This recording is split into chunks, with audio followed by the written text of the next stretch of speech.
Download the app Maths Guide from Google Play today.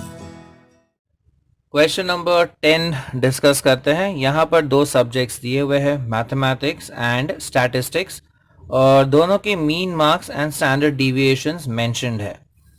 तो question पूछा गया है which subject shows highest variability, कौन से सब्जेक्ट में वेरिएबिलिटी ज़्यादा है।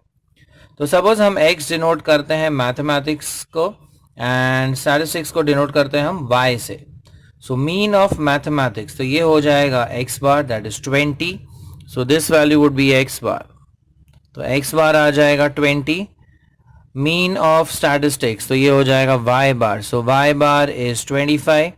स्टैंडर्ड डिविएशन ऑफ मैथमेटिक्स तो ये हो जाएगा sigma x, and standard deviation of statistics ये हो जाएगा sigma y. So we have x bar, y bar, standard deviation of x, standard deviation of y. अब वेरिएबिलिटी चेक करने के लिए हम कैलकुलेट करेंगे CV, that is coefficient of variation. तो पहले coefficient of variation for mathematics, that is x, हम calculate करते हैं। अब CV का फॉर्मूला है SD upon mean into 100.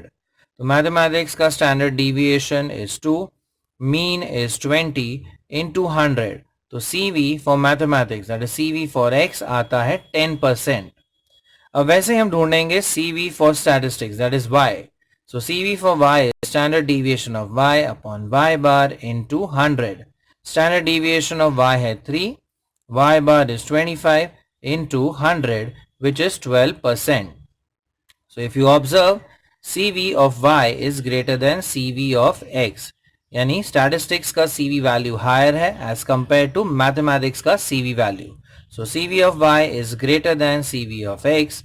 Therefore, statistics has a higher variability as compared to mathematics. Like it, share it, and subscribe to our channel for more such interesting videos. Thank you.